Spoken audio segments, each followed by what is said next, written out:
عظمت مصطفیٰ کے حوالے سے تھا۔ پھر کل انشاءاللہ سرکار علیہ السلام کی ولادت کے وقت کن کن واقعات کا ظہور ہوا اور ماں آمنہ نے کن کن عجائب کا نظارہ کیا، ہم اس کو بیان کریں گے۔ لیکن آج سرکار علیہ السلام کے والدین، خاص کر کے حضرت عبداللہ اور حضرت عبد المطلب آپ کے دادا، آپ کو معلوم ہوگا، شاید واقعہ فیل میں نے بیان کیا اس مسجد میں، واقعہ فیل۔ ابرہا جو کعبے کو ڈھانے کے لیے آیا تھا، کعبے کو ختم کرنے کے لیے، جب حضرت عبد المطلب سے ملاقات ہوئی اور ان کی پیشانی میں نور محمدی کو چمکتا دیکھا تو ابرہا اپنی جگہ سے اٹھ گیا، اپنی کرسی سے اٹھ گیا اور اپنے تخت پر کس کو بٹھایا؟ حضرت عبد المطلب کو، چونکہ ان کی پیشانی میں نور محمدی چمک رہا تھا۔ واقعہ فیل اگر آپ پڑھیں گے تو آپ کو پتا چلے گا انشاءاللہ، اس کو ہم نے بیان بھی کیا ہے، پھر کبھی موقع رہا تو اس کو بیان کریں گے۔ لیکن آج ہماری گفتگو کا جو اصل مقصد ہے وہ سرکار علیہ السلام کے خاندان کی عظمت ہے۔ آپ خاندان قریش میں پیدا ہوئے، میرے پاس بھی بہت ساری باتیں ہیں لیکن شاید وقت اس کی اجازت نہیں دیتا، ایک بات بیان کر کے میں گفتگو کو سمیت رہا ہوں۔ سرکار کو ابن الذبیحین کہا جاتا ہے، ابن الذبیحین یعنی دو ذبیحوں کا بیٹا۔ ایک ذبیح کون؟ حضرت اسماعیل علیہ السلام، اور دوسرے ذبیح کون؟ حضرت عبداللہ، سرکار کے والد محترم۔ حضرت عبد المطلب سرکار کے دادا، آب زمزم یعنی زمزم کا پانی جو آج پوری دنیا کے لیے غموں کا مداوا ہے اور بیماریوں کا علاج ہے، اس وقت آب زمزم کا کنواں بند ہو چکا تھا، اور بند ہوا نہیں تھا، اس کو بند کیا گیا تھا، چونکہ وہ تو حضرت اسماعیل علیہ السلام کے قدموں سے نکلا ہوا پانی ہے۔ حضرت اسماعیل اور سرکار کے درمیان کافی طویل عرصہ مکے میں بت پرستی عام ہو چکی تھی، کفر و شرک عام ہو چکا تھا۔ جس طریقے سے آج ہندوستان میں ہر جگہ بت نظر آتے ہیں، اس زمانے میں ہر جگہ پر ہر قبیلے کا ایک نیا بت تھا جس کی وہ عبادت کرتے تھے، بلکہ بعض مؤرخین نے تو یہاں تک لکھا ہے کہ ہر انسان کا ایک نیا بت تھا۔ وہ مٹی سے بت بناتے، اپنی جیب میں رکھ لیتے، سفر کے لیے جاتے، پھر اس کو دیکھتے اور پھر اس کے پاس منتیں مانگتے، اور اگر کوئی مصیبت آ جاتی تو اس کو اٹھا کر پٹک بھی دیتے۔ یہ ان کے معبود تھے۔ یہ حقیقت بیان کر رہا ہوں، سرکار علیہ السلام کی آمد سے پہلے کی۔ حضرت عبد المطلب نے ایک خواب دیکھا جس میں ایک فرشتہ ندا دے رہا ہے کہ تم اس جگہ پر جا کر کے کھدائی کرو، یعنی اس کو کھودو۔ حضرت عبد المطلب صبح سویرے اٹھے، سوچنے لگے کہ مجھے کس بات کا حکم دیا جا رہا ہے۔ دوسری رات ہوئی، پھر فرشتہ آیا، اس نے کہا اٹھو، جا کر کے اس مقام کو کھودو۔ پھر حضرت عبد المطلب سوچنے لگے اس حوالے سے مجھے حکم دیا رہا۔ 4 مرتبہ یعنی 4 راتوں تک ایک ہی فرشتہ خواب میں ندا دیتا رہا، لیکن الگ الگ نام سے۔ جا کر کے بیرا کو کھودے، جا کر کے معظمہ کو کھودو۔ جب 4تھی مرتبہ فرشتے نے کہا کہ جا کر کے زمزم کو کھودو، تو حضرت عبد المطلب نے فرمایا یہ زمزم کیا؟ یہ زمزم کیا؟ فرشتے نے کہا یہ حضرت اسماعیل علیہ السلام کی ایریوں سے نکلا ہوا پانی ہے جو اللہ نے اپنی نشانی کے طور پر اس کو برقرار رکھا ہے. آج بھی وہ کنواں ہے لیکن اس پر جو ہے وہ گرد و غبار ڈال دیا گیا ہے, اس کو بند کر دیا گیا ہے. تم جا کر کے اس کو کھودو. عبد المطلب صبح سویرے بیدار ہوئے, گئے. اس وقت آپ کا صرف ایک ہی بیٹا تھا, حارث. آپ کا کوئی حمایتی ساتھ میں نہیں تھا. اپنے بیٹے کے ساتھ کھدائی کرنے لگے, لیکن چونکہ اس جگہ پر کفار مکہ کے بت رکھے ہوئے تھے, تو کفار مکہ کے درمیان, مشرکین کے درمیان اور حضرت عبد المطلب کے درمیان ٹکراؤ ہو گیا, جھگڑا ہو گیا. اور کفار مکہ نے عبد المطلب کو کھودنے سے, کھدائی کرنے سے روک دیا کہ آپ یہ کنواں کھودیں گے نہیں, یہاں ہمارے بت ہیں.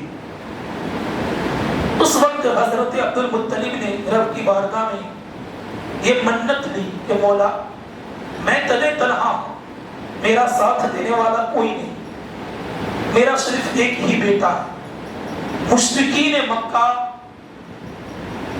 اپنی طاقت کے بلبوتے پر مجھ پر دباؤ ڈال رہے ہیں, تو مجھے اگر 10 بیٹے عطا کرے گا تو میں ایک بیٹا تیری راہ میں قربان کر دوں گا, ایک بیٹا تیری راہ میں قربان کر دوں گا. اور آپ کو شاید معلوم ہو تو پہلے سرکار کی آمد سے پہلے یہ رواج تھا, لوگ اپنے بیٹوں کو بھی قربان کر دیتے خوشی خوشی.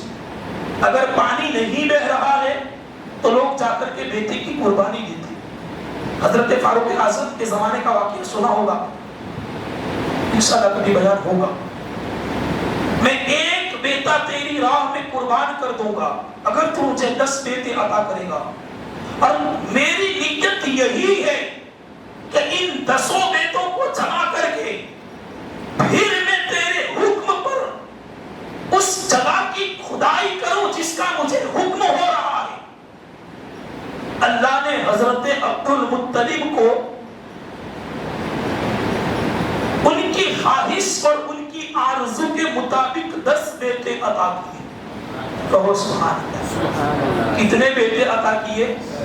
10 بیٹے عطا کیے. کھدائی ہوئی, آب زمزم جاری ہو گیا, لیکن حضرت عبد المطلب اپنی منت بھول گئے. انہیں یاد نہ رہا کہ میں نے یہ منت دی تھی. جب وہ راستہ چلنے لگے تو انہیں ندا سنائی دینے لگی, خواب میں انہیں دکھائی دینے لگا, حکم ہو رہا ہے کہ اے عبد المطلب تم اپنی منت کو بھول گئے, تم نے ہم سے وعدہ کیا ہے کہ تم ہماری راہ میں ایک بیٹے کی قربانی کرو گے.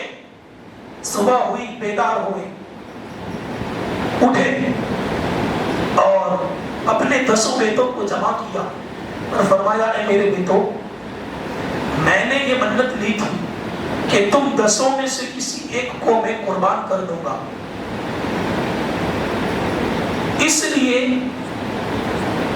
تم 10 میں سے کسی ایک کا انتخاب کرنے کے لیے قرآن اندازی کی جائے. قرآن اندازی جانتے ہیں, نام کی چٹھیاں اچھالنا, جس کے نام کی چٹھی نکلے گی جو ہے وہ ہم اس کو اللہ کی راہ میں ذبح کر دیں گے. قرآن اندازی کی گئی تو نام حضرت عبداللہ کا نکلا.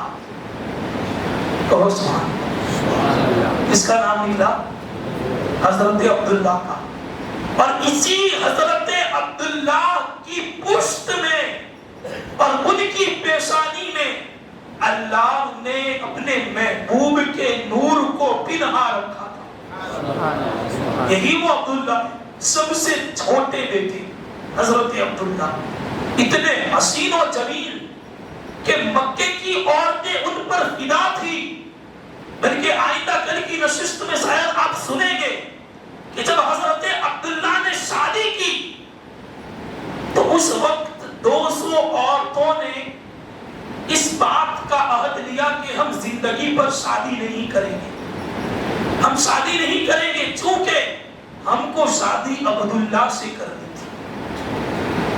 اللہ نے ایسا خوبصورت بنایا تھا. اور کیوں نہ ہو کہ جس کی پیشانی میں نور محمدی چمک رہا ہو. ہاں اللہ اکبر. تو حضرت عبداللہ کا نام نکلا.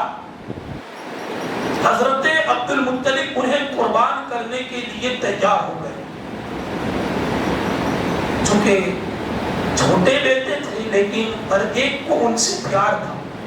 یعنی ان کے دشمن بھی پیار کی نگاہ سے حضرت عبداللہ کو دیکھتے تھے. ان کے دشمن بھی حضرت عبداللہ کو پیار کی نظر سے دیکھتے تھے. مشرکین مکہ اور کفار مکہ بھی آپ سے محبت کرتے تھے. خاندان سے پہلے مشرکین مکہ کھڑے ہو گئے, کہنے لگے اے عبد المطلب ہم تمہیں عبداللہ کو ذبح کرنے نہیں دیں گے. حضرت عبد المطلب نے کہا میرے پاس اور کوئی راستہ ہی نہیں, میں نے رب سے منت لی ہے کہ میں عبداللہ کو ایک بیٹے کو ذبح کروں گا جن میں حضرت عبداللہ کا نام ہے. اس زمانے میں کاہینوں کا دور تھا.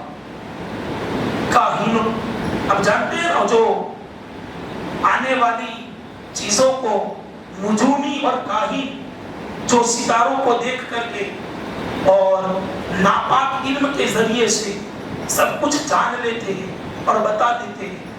چونکہ سرکار علیہ السلام حضرت عیسیٰ کے 550 سال بعد آئے, تو آپ اندازہ لگاؤ دنیا میں کیسی گمراہی پھیل گئی ہوگی. آج دنیا میں علماء تبلیغ کر رہے ہیں تب بھی اتنے فتنے ہیں. ہر گاؤں میں ایک نہ ایک مولوی موجود ہے جو سرکار کا پیغام سنا رہا ہے. پھر بھی دنیا میں فتنے موجود ہے کہ نہیں؟ پھر بھی گمراہیت میں دنیا ڈوبی ہوئی ہے کہ نہیں؟ تب بھی جہالت کس قدر پھیلی ہوئی ہے یہ آپ اپنی نظروں سے دیکھ ہی رہے. اب 550 سال کا فاصلہ, کوئی نبی نہیں آیا, کوئی رسول نہیں آیا, کوئی پیغمبر نہیں آیا حضرت عیسیٰ کے جانے کے بعد, تو کتنی گمراہیت پھیل گئی ہوگی. ان کو مشورہ دیا گیا کہ ایک کاہن کے پاس جاؤ, جا کر کے اس سے مشورہ طلب کرو. کاہن کے پاس لے جایا گیا. حضرت عبداللہ کی پیشانی جب اس نے دیکھی تو وہ سمجھ گیا کہ یہی وہ بندہ ہے جس کی پشت سے اللہ اپنا محبوب پیدا کرے گا. حضرت اگر اصل حقیقت میں آپ کو بتاؤں نا, انشاءاللہ کل کی نشست میں بیان کروں گا اس کی حقیقت کو, ابھی وقت اجازت نہیں دیتا. میں جلدی سے گفتگو کو سمیٹ رہا ہوں. کاہن نے یہ مشورہ دیا کہ ایسا کرو, تم 10 اونٹوں کے نام, اس زمانے میں اونٹوں کے بھی نام ہوتے تھے چونکہ اونٹوں پر سواری کی جاتی تھی. آج کی طرح جو کہ وہ سواری کا انتظام نہیں تھا. جیسے لوگ گھوڑے کے نام رکھتے ہیں, کتوں کے نام رکھتے ہیں پیار سے, اس طرح اس زمانے میں چونکہ ہر ایک کو اپنی سواری زیادہ محبوب تھی, زیادہ پیاری تھی, اس لیے اونٹوں کے بھی نام ہوا کرتے تھے. فرمایا 10 اونٹوں کو جمع کرو, ان 10 کے نام لکھو اور اس میں حضرت عبداللہ کا نام ملا دو اور پھر قرآن اندازی کرو. اگر اونٹوں میں سے کسی ایک بھی اونٹ کا نام نکل جائے تو 10 اونٹوں کو تم ذبح کر دینا. ایک مرتبہ قرآن اندازی کی گئی تو حضرت عبداللہ کا نام نکلا. پھر سے پہلے بھائیوں کے درمیان عبداللہ کا نام نکلا تھا, اب دوسری مرتبہ اونٹوں کے درمیان جب قرآن اندازی کی گئی تو پھر حضرت عبداللہ کا نام نکلا.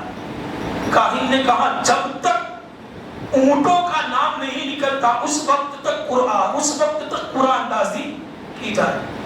دوسری مرتبہ قرآن اندازی کی گئی دوسرے 10 اونٹوں کے نام کے ساتھ, تو پھر حضرت عبداللہ کا نام نکلا. تیسری مرتبہ کی گئی, چوتھی مرتبہ کی گئی, 5ویں مرتبہ کی گئی, یہاں تک کہ 10 مرتبہ قرآن اندازی کی گئی. کہو سبحان اللہ. کتنی مرتبہ؟ 10 مرتبہ. اب 10 مرتبہ قرآن اندازی کی جائے تو اونٹ کتنے ہو جاتے ہیں؟ 100 اونٹوں کے نام ملا کر کے ان کی جو ہے وہ مقابلے میں قرآن اندازی کی گئی.